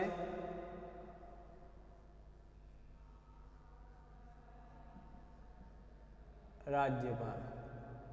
ठीक है, अब देखिए 1967 या 66-67 का जो काल था, उस काल तक राज्यों में, और या मैं पहले संघ कह दूं आपकी सुविधा के लिए, संघ या केंद्र कौन था? कांग्रेस थी। ठीक है, राज्यों में भी कौन थी? कांग्रेस। लेकिन इसके बाद से 9 राज्यों में कौन गायब हो गया? कांग्रेस गायब हो गया। लगभग 9 राज्यों में कांग्रेस हार गई। ठीक है, अब वहां दिक्कत आती है जिसमें केरल में तो आज तक नहीं आई, शायद केरल में तो हमेशा के लिए गायब हो गई, आज तक नहीं आई, अकेले अपने दम पर, अकेले अपने दम पर, ऐसा कह रहा हूं मैं। ठीक है, तो जब इन 9 राज्यों से कांग्रेस गायब हो गई तो यहां जो राज्यपाल बनेंगे और शेष राज्यों में जो राज्यपाल रहे थे उनकी भूमिका में स्वतः ही परिवर्तन आ जाएगा। ये आप भी जानते हैं कि जहां केंद्र में भी कांग्रेस है, राज्य में भी कांग्रेस है, तो वहां के राज्यपाल के पास कोई ऐसा काम नहीं बचेगा जिससे कि वो अपनी महत्ता वहां सिद्ध कर सके। लेकिन जिन राज्यों में कांग्रेस नहीं है वहां के राज्यपाल की भूमिका क्या हो जाती है? बढ़ जाती है। जैसा कि अभी देखें कैसे, अभी जो मिस्टर कलराज मिश्र हैं जो कि कल्याण सिंह की जगह बने हैं, उनके लिए गहलोत ने कहा है कि हमने एक नया या संशोधित कृषि बिल प्रस्तुत कर लिया है और वो राज्यपाल की स्वीकृति के लिए वहाँ रखा हुआ, लेकिन वो जो राज्यपाल हैं वो वहाँ स्वीकृति नहीं दे रहे हैं। क्यों? क्योंकि केंद्र में जो बीजेपी की सरकार है उस बीजेपी की सरकार ने वो बिल पास किया है और कलराज मिश्र का संबंध कहीं ना कहीं बीजेपी से रहा है, तो अब वो करेंगे ही नहीं। ठीक है, और राज्यपाल के पास वैसे ही पावर्स हैं जैसी राष्ट्रपति के पास हैं लगभग। ठीक है, तो ऐसी कोई पाबंदी नहीं है और न ही अब स्पष्ट है कि वो जो बिल है वो लाभकारी है या अलाभकारी है। ठीक है, तो कांग्रेस न तो उसका खुलकर विरोध कर पा रही है न उसका समर्थन कर पा रही है, क्योंकि राजस्थान में ऐसी भूमिका अभी बनी नहीं है। जो विरोध कर रहे हैं वो पंजाब, हरियाणा, हो सकता है ज़्यादा भी हो सकते हैं अलग अलग राज्यों से, लेकिन मेरे कहने का उद्देश्य इतना ही है कि राज्यपाल जो है वो राज्यपाल जो अगर प्रभावी भूमिका निभाएगा तो संविधान की सुरक्षा के लिए वो किसी भी राज्य के द्वारा राज्य सरकार के द्वारा या संघ सरकार, राज्य सरकार के द्वारा जो हस्तक्षेप किया जा रहा है उसका विरोध करेगा, चाहे वो उनकी दल का हो या नहीं हो। ये एक भूमिका निभाई गई थी। लेकिन वर्तमान में हो क्या रहा है कि राज्यपाल के पद का भी राजनीतिकरण किया गया है। राजनीतिक उद्देश्यों को ध्यान में रखते हुए राज्यपाल की नियुक्ति की जा रही है। अभी कश्मीर में जो राज्यपाल बने थे से पूर्व, वो बहुत कठोर माने जाते हैं, बहुत इस तरह के माने जाते हैं कि उन्होंने कठोरतापूर्वक कश्मीर में केंद्र सरकार का समर्थन दिया या केंद्र सरकार के कार्यों को या कानूनों को प्रभावी रूप से लागू करने में महत्वपूर्ण भूमिका निभाई। यानी कुछ लोग कहते हैं कि राज्यपाल जो है वो सरकार का एजेंट होता है राज्यों में, और कुछ लोग इस बात का विरोध करते हैं। ठीक है, राज्यपाल की भूमिका विवादास्पद रही भी है इस वजह से कि कई बार ऐसा होता है कि जहां मान लीजिए कई तो ऐसे होते हैं राज्यपाल जो हस्तक्षेप नहीं करते हैं, ठीक है, लेकिन जहां करना चाहिए वहां भी नहीं करते। आप समझ रहे होंगे कि जैसे कल्याण सिंह रहे, कल्याण सिंह जो पूर्व राज्यपाल रहे, वो पूर्व राज्यपाल इतना ज़्यादा हस्तक्षेप नहीं करते थे। इसका मतलब वो अपने पद की गरिमा का ध्यान रखते हुए उन्होंने राज्यपाल पद का निर्वहन किया। और अब कलराज मिश्र पर ये आरोप लग रहे हैं कि वो अपेक्षा से ज़्यादा हस्तक्षेप कर रहे हैं, राज्य सरकार के कार्यों में दखल कर रहे हैं, इस तरह के उन पर आरोप लग रहे हैं। तो यहाँ ये स्पष्ट होता है कि राज्यपाल का पद पूर्णतः है निरपेक्ष नहीं हो सकता। वो कहीं ना कहीं राजनीतिक उद्देश्यों की प्राप्ति के लिए हस्तक्षेप करते रहते हैं। और राज्यपाल हस्तक्षेप कर रहा है प्रशासनिक कार्यों में, तो कहीं ना कहीं वो राज्य सरकार, राज्य या केंद्र के मध्य संबंधों में तनाव ला सकते हैं, असंतुलित कर सकते हैं, या राज्य सरकार और केंद्र सरकार के मतभेदों को और बढ़ा सकते हैं। तो इसलिए हम कह रहे हैं कि विवाद किसको लेकर है, एक तो हमारा राज्यपाल के पद को लेकर, ठीक है, राज्यों में राज्यपाल की नियुक्ति, क्योंकि वो कौन करता है, राष्ट्रपति करता है। जवाबदेही उनकी किसके प्रति है, राष्ट्रपति के प्रति है। और राष्ट्रपति केंद्र सरकार के अंतर्गत अगर चुना गया है तो वो अपने दायित्वों का निर्वहन केंद्र के पक्ष में करेगा। अब देखो घटनाएं बहुत सारी है, होने का मतलब प्रणब मुखर्जी जो रहे वो कांग्रेस के समय बने थे, लेकिन उनके और तात्कालिक सरकार के मध्य किसी प्रकार का कोई ज़्यादा बड़ा विवाद नहीं रहा।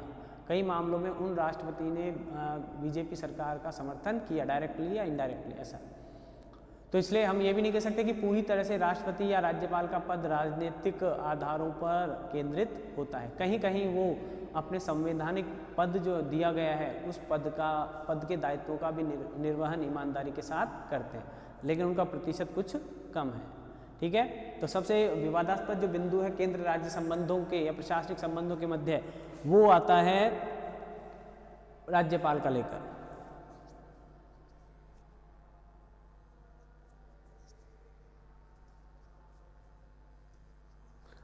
अब दूसरा जो हम देखते हैं वो है नौकरशाही को लेकर विवाद जो खड़े किए जा सकते हैं वो।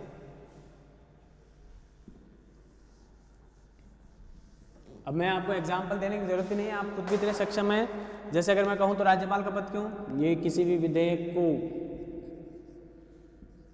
राष्ट्रपति की स्वीकृति के लिए रख सकता है। राष्ट्रपति की क्या आवश्यक होगी उस पर, स्वीकृति।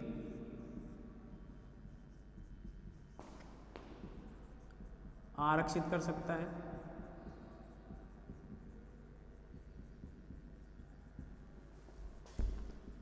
पुनर्विचार के लिए लौटा सकता है,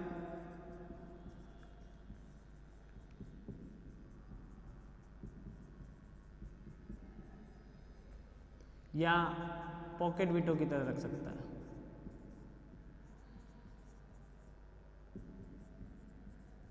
ठीक है, कहने का मतलब वहाँ न तो ये लौटाएगा, न पुनर्विचार के लिए लौटाएगा, न यहाँ आरक्षित रखेगा। इस तरह ये क्या करेगा, विवादास्पद हो जाएगा। और अगर यही राज्यपाल आपके फेवर में है तो ये क्या करेगा, आपके विषयों पर तुरंत सहमति दे देगा या तुरंत राष्ट्रपति की सहमति के लिए भेज देगा अगर इसको समझ में नहीं आ रहा है। तो यानी राज्यपाल के पद का भी दुरुपयोग किया जा सकता है। दूसरा जो विवाद आता है वो आता है नौकरशाही को लेकर। नौकरशाही तो समझ गए, सरकारी सेवाएं जो हैं, और वो भी कौन सी, ऑल इंडिया लेवल की, जो ऑल इंडिया लेवल की जो गवर्नमेंट जॉब्स हैं उन सरकारी सेवाओं पर ये आरोप लगते हैं कि वो केंद्र सरकार के पक्ष में या केंद्र सरकार के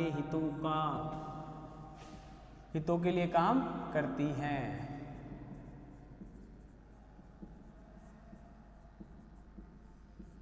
अब अगर कहा जाए, अब जैसे देखो नरेगा जैसी योजना है, नरेगा जैसी योजना कांग्रेस के समय बहुत ज़्यादा प्रभावी रूप से काम कर रही थी, ठीक है। वहीं अब नरेगा का कोई नाम नहीं आता है, ठीक है। पहली बात तो ये, ठीक है। जो सरकार जिस चीज़ को प्राथमिकता देती है ये नौकरशाही भी उसी के अनुरूप काम करने लग जाते हैं, ठीक है। दूसरी बात, इनका जो गठन है वो गठन मैंने अभी बताया, उस गठन में केंद्र या संघ का दखल होता है। और नई सरकार, नई अखिल भारतीय सेवा का सृजन तो करती ही कौन है? राज्यसभा की सिफारिश के आधार पर होता है। तो गठन केंद्र या संघ सरकार द्वारा किया जाता है। तो आप देखिए जब ये गठन इनके द्वारा किया जा रहा है तो इस अखिल भारतीय सेवाओं की जवाबदेही इनडायरेक्टली किसके प्रति हो जाती है? संघ या केंद्र के प्रति ज़्यादा वरीयता देने लगते हैं, ठीक है। और अगर देखें तो इनका वेतन काफ़ी अच्छा होता है, काफ़ी उच्च होता है। जैसे हम अंग्रेजों के लिए कहते थे ना, अंग्रेज अपनी सेना में ब्रिटिश या यूरोपीय अधिकारियों को भर्ती करते थे, उसका आर्थिक व्यय भारतीय राजस्व पड़ता था या भारतीय अर्थव्यवस्था पर नकारात्मक प्रभाव पड़ता था। ऐसे इनकी सेवाएं भी बहुत महंगी होती हैं, उनका किस पर दायित्व आ जाता है? राज्य सरकार पर। तो आप देखेंगे वेतन भत्ते, जब भी बजट आएगा तो कहेंगे इतना % या सबसे ज़्यादा व्यय सरकारी कर्मचारियों के वेतन भत्तों पर किया जाता है। तो इनडायरेक्टली ये वेतन भत्ते राज्य की आर्थिक स्थिति को क्या करते रहते हैं? कमजोर करते रहते हैं। निर्धारण कौन करेगा? केंद्र। देना किसको है? राज्य को। राज्य का जो आवंटन है, राज्य के जो हिस्सेदारी है उस सेवाओं में उनका। तो इस तरह ये नौकरशाही जो है वो नौकरशाही भी कभी कभी बहुत महत्वपूर्ण भूमिका निभा देती है केंद्र राज्य संबंधों में, ठीक है। अभी भी कुछ लोग आरोप लगाते हैं कि जैसे अभी आरोप तो अभी भी लगाए जा सकते हैं, जैसे राज्यसभा सांसद चुने गए हैं न्यायमूर्ति पूर्व CJI जो हैं, तो कहीं ना कहीं आरोप लगते हैं कि वो जो न्यायाधीश थे हो सकता है वो केंद्र सरकार के फेवर में रहे हों, पक्ष में रहे हों या उनसे प्रभावित रहे हों, या जितने भी जो बड़े अधिकारी रहे हैं पहले, अभी जो वर्तमान विदेश मंत्री हैं वो पहले विदेश सचिव रह चुके हैं, ठीक है। विदेश सेवा में सर्वोच्च पद पर रह चुके थे जो वर्तमान में S जयशंकर जो हैं। तो कहीं ना कहीं वो नौकरशाही, अब या तो हम कह दें कि उस नौकरशाही का इनाम मिला है उस की जो उनकी जो परफॉर्मेंस रही थी एज ए सिविलियन गवर्नमेंट कर्मचारी के, गवर्नमेंट सर्वेंट के रूप में जो उन्होंने अपनी सेवाएं दी थी राज्य सरकार को और केंद्र सरकार को, उस केंद्र सरकार ने उनके फल S जयशंकर, ठीक है, नाम में देखना S जयशंकर जो हैं, ये क्या है? पूर्व विदेश सचिव। अभी ने क्या S जयशंकर, और अभी ने क्या बना दिया है? विदेश मंत्री। तो अब क्या मानते हैं कि ये विदेश सचिव के रूप में कम प्रभावी थे या विदेश मंत्री के रूप में ज़्यादा प्रभावी हो जाएंगे? तो कहीं ना कहीं इनका कनेक्शन वर्तमान सरकार के साथ बहुत अच्छा रहा।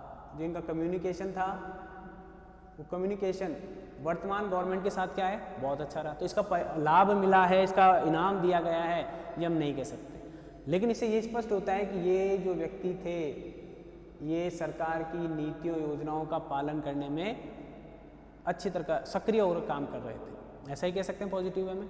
हम नहीं कह रहे कि राजनीतिक हितों के कारण इनको विदेश मंत्री बना दिया गया। तो यहाँ पर वही कह रहे हैं कि जब इनका गठन, सारी चीज़ें केंद्र सरकार, पूर्ण नियंत्रण या अंतिम नियंत्रण केंद्र सरकार के द्वारा किया जाएगा, तो ये नौकरशाही की जो वफादारी है, जवाबदेही है, वो भी केंद्र सरकार के अधीन रहेगी, राज्य सरकार के अधीन नहीं होगी, ऐसा माना जा सकता है। तो ये भी विवाद का विषय है। तीसरा जो विवाद का विषय है वो है आर्थिक नियोजन, ठीक है। देखें हम, यानी सही में ही समानता पर आधारित हैं या नहीं।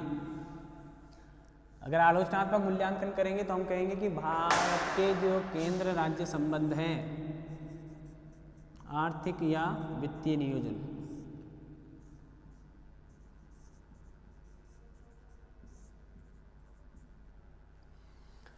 आर्थिक या वित्तीय जो नियोजन है उस नियोजन में केंद्र सरकार के द्वारा राज्यों का अंश निर्धारित किया जाता है।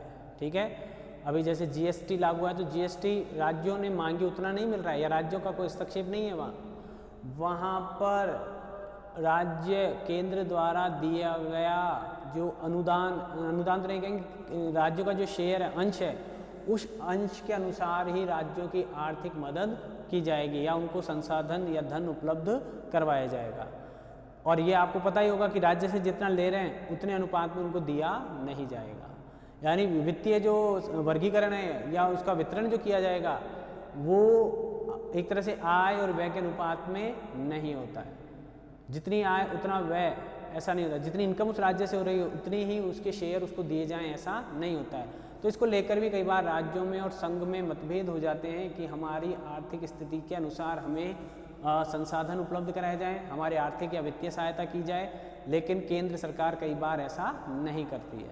ये जनरली सीधी सी बात भी है, क्योंकि अगर हम देखें तो राजस्थान में रेगिस्तान है 60% से ज़्यादा, तो यहाँ के आय के साधन पंजाब, यूपी या महाराष्ट्र, गुजरात इसके बराबर नहीं हो सकते। आधे से ज़्यादा भूमि इतनी उपजाऊ नहीं है, तो उसकी सहायता अधिक की जानी चाहिए। लेकिन राजस्थान भी विशेष राज्य के दर्जे में नहीं आता है, विशेष उसकी सहायता नहीं होती है। जबकि बिहार या झारखंड, छत्तीसगढ़, इन राज्यों के संसाधन तो अधिक हैं लेकिन रोजगार यहाँ नहीं है। तो वहाँ ये बात करते हैं कि ऐसे में वहाँ की आर्थिक सहायता ज़्यादा की जानी चाहिए। लेकिन जैसे ही सरकार समान हो जाती है दोनों जगह, केंद्र और राज्य और संघ में, तो सहायता लगभग बढ़ जाती है।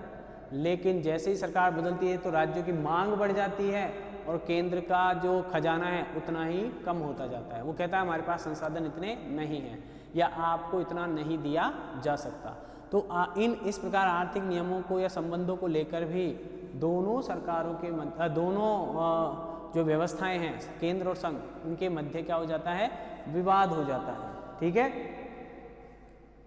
हालांकि योजना आयोग की जगह नीति आयोग ने ले लिया है, नीति आयोग के द्वारा काम किए जा रहे हैं, नीति आयोग अपना काम कर रहा है। अब आगे देखें, चौथा एक और आता है, कानूनों का जो निर्वहन है या कानूनों का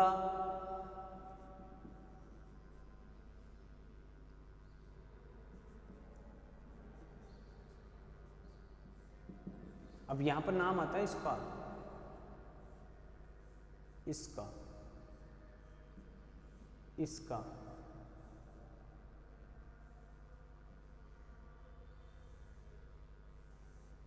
ठीक है, कानूनों की स्थापना या पालना।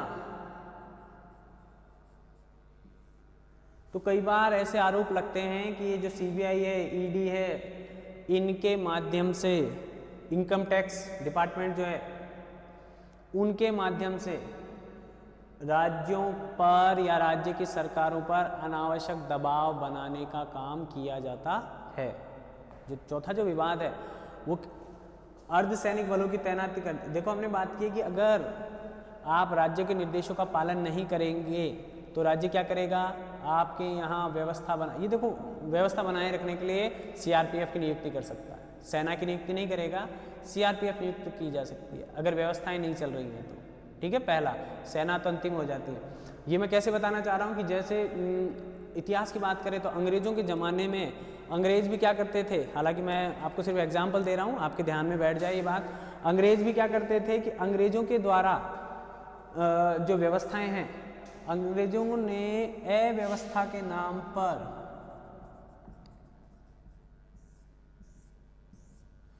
कई राज्यों को अपने प्रशासन में मिला लिया था, या वो अपनी सेना भेजकर वहाँ के प्रशासन को अपने नियंत्रण में ले लेते थे। अब वहाँ पर अव्यवस्था से मतलब था अंग्रेज़ों का सपोर्ट नहीं करना या अंग्रेज़ों की नीतियों का समर्थन नहीं करना।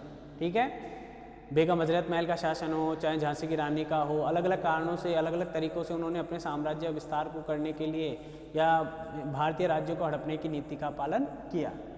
अब कुछ परिस्थितियां ऐसी अब भी बन जाती है, अंग्रेज नहीं है लेकिन अव्यवस्था राज्यों में हो जाती है। उस अव्यवस्था को आधार बनाकर ये कई बार राज्य वहाँ उस राज्य में अनावश्यक हस्तक्षेप कर देते हैं। जैसे भी आप बंगाल जाएंगे तो बंगाल में कौन है, बंगाल में है ममता बनर्जी,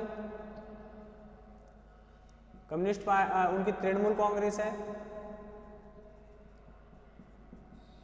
तो वहाँ के जो पुलिस महानिदेशक हैं वो कार्य में असफल रहे या उन्होंने ममता बनर्जी के आदेशों की पालना की या बीजेपी के जो नेता गए उन नेताओं पर हमलों को रोकने में नाकाम रहे, तो उस सर्वोच्च पुलिस अधिकारी को केंद्र सरकार ने तलब कर लिया, बुला लिया। हाँ भाई क्या बात हुई, ऐसा क्यों हुआ, अधिकारियों पर हमले क्यों हो रहे हैं, हत्याएं क्यों हो रही हैं, इस तरह की चर्चा की।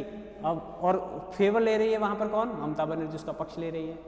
ठीक है, न कोई ट्रांसफ़र कराना है ना कुछ भी नहीं चल रहा, लेकिन बस उसको रिपोर्ट देनी है वहाँ के कानून व्यवस्था को लेकर।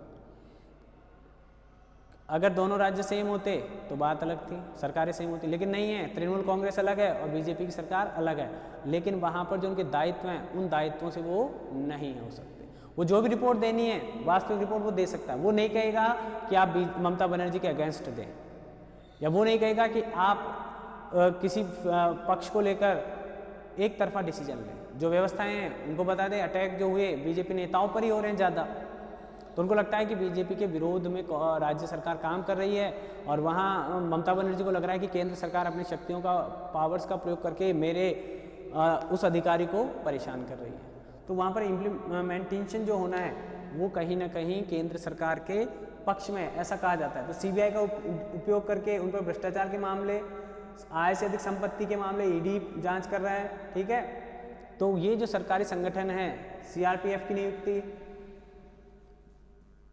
भेज दिए जाते हैं, सीआरपीएफ जो फोर्स है उसको नियुक्त कर दिया जाता है। तो इस तरह ये इनके अनावश्यक बेनिफिट्स उठाए जा रहे हैं, ऐसा मानना है। कानूनों की पालना के नाम पर लॉ एंड ऑर्डर स्थापित करने के लिए इस तरह की सेवाओं का प्रयोग केंद्र के द्वारा राज्यों में किया जाता है।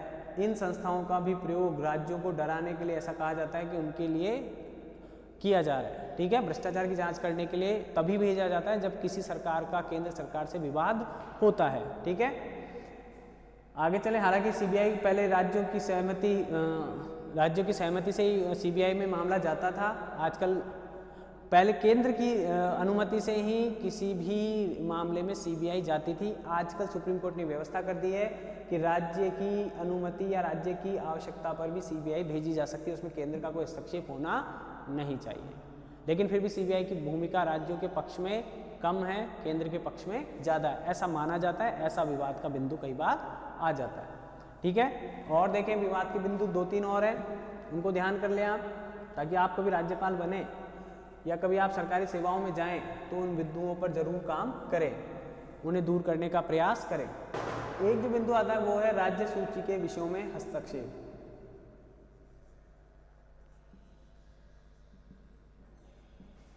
विषयों और प्रशासन में हस्तक्षेप करना।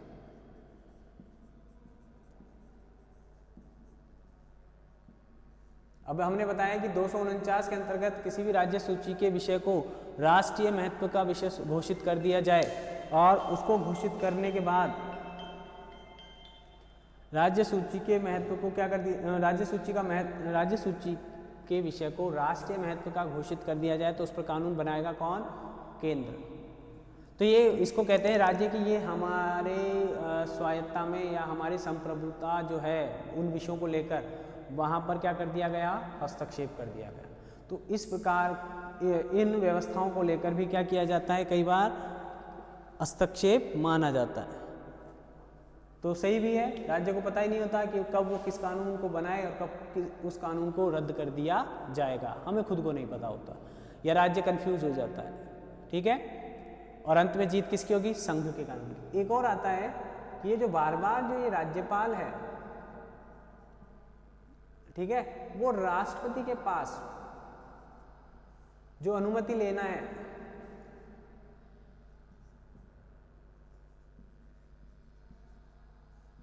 वो जो मैंने पहले बताया था उस पर भी विवाद हो जाता है। तो चलो इसको हम यहाँ छोड़ देते हैं। यानी राष्ट्रपति की भूमिका अगर हम चाहें तो यहाँ लिख सकते हैं कि राष्ट्रपति की भूमिका कभी कभी क्या हो जाती है, केंद्र राज्य संबंधों में तनाव का कारण बन जाती है।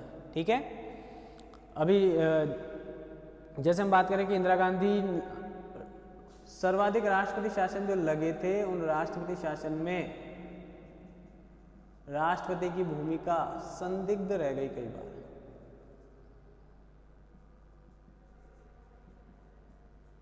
अभी जम्मू में लगा था, थोड़े दिन पहले जम्मू में लगा हुआ था राष्ट्रपति शासन, तो उस राष्ट्रपति शासन चुनाव नहीं हो पा रहे वहाँ। मैंने कहा अगर निर्वाचन आयोग ये कहते कि वहाँ चुनाव कराना पॉसिबल नहीं है तो वो राष्ट्रपति शासन कंटिन्यू रह सकता है। तो ये जो राष्ट्रपति है वहाँ राष्ट्रपति शासन लगाने में उसकी जो भूमिका है उसको लेकर भी कई बार विवाद का विषय बन गया। तो ये 4-5 मुख्य कारण हैं, 4-5 विवाद के बिंदु हैं, और इन विवाद के बिंदुओं की जब आप चर्चा कर लेंगे तो आपके अब समझ में आएगा कि प्रशासन संभालना भारत में कितना मुश्किल काम है। और जो भारत में सक्सेस हो जाते हैं या जो भारत में प्रशासनिक दक्षता अर्जित करते हैं अपने कार्यों और अपने कृत्यों के माध्यम से, वो विश्व में कहीं भी अपने प्रशासनिक योग्यताओं के बारे में फेल नहीं होंगे, उनको डिफीट नहीं लेनी पड़ेगी। इतना कॉम्प्लिकेटेड है भारत में परिस्थितियाँ, प्रशासन को चलाना, जितना विश्व के किसी भी देश में कॉम्प्लिकेट नहीं है। ठीक है, तो मेरे अनुसार ये विषय यहाँ पूरा हो रहा है, प्रशासनिक संबंध जो हैं, और अगले वीडियो में हम इनके वित्तीय संबंधों को देखेंगे और फिर ये हमारा सेकंड यूनिट ख़त्म हो जाएगी। आप साथ चलें, मैं बार बार कहता हूँ साथ चलेंगे तो दूर तक जाएंगे। ठीक है, दूर तक, और अगर अकेले चलेंगे तो तेज जाएंगे, लेकिन दूर की कोई गारंटी नहीं। लेकिन साथ चलेंगे, साथ चलने का मतलब ये नहीं कि इंतज़ार करें, साथ चलने का मतलब जो चीज़ आपको दे दी गई है उस चीज़ को और आप कितना अच्छा कर सकते हैं और उसको अपने शब्दों में कैसे उतार सकते हैं। और ऐसी कोई बात या कोई 5-10 साल पुरानी अगर कोई प्रश्न है वो इसमें से अगर कोई आया है तो उसको किस तरह से आप उसको देख सकते हैं।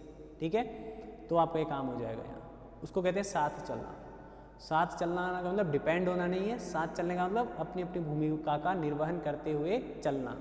ये बात मैं क्यों बोल रहा हूँ, क्योंकि ये इससे ही जुड़ी हुई है। केंद्र राज्य संबंधों का मतलब नहीं है कि आप यानी राज्य केंद्र पर निर्भर हो जाए। केंद्र अपने आप में शक्तिशाली हो, और अगर प्रत्येक राज्य अपने आप में आत्मनिर्भर होगा, शक्तिशाली होगा, तो भारत अपने आप में शक्तिशाली होगा।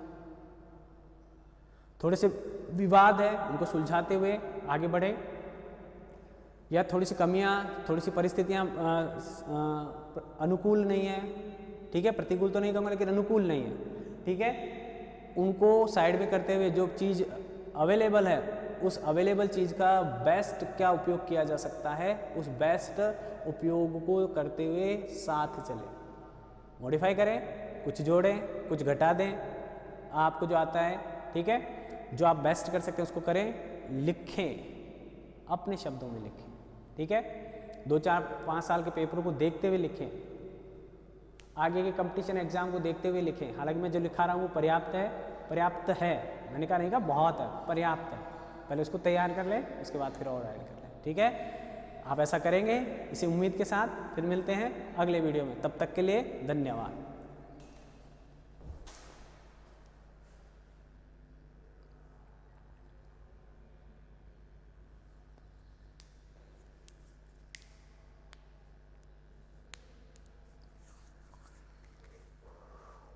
ये जरूर देख लें वर्तमान राष्ट्रपति कौन है, वर्तमान राज्यपाल कौन है, या उनसे संबंधित कोई विवाद अगर है तो उसको ध्यान कर लें। ठीक है,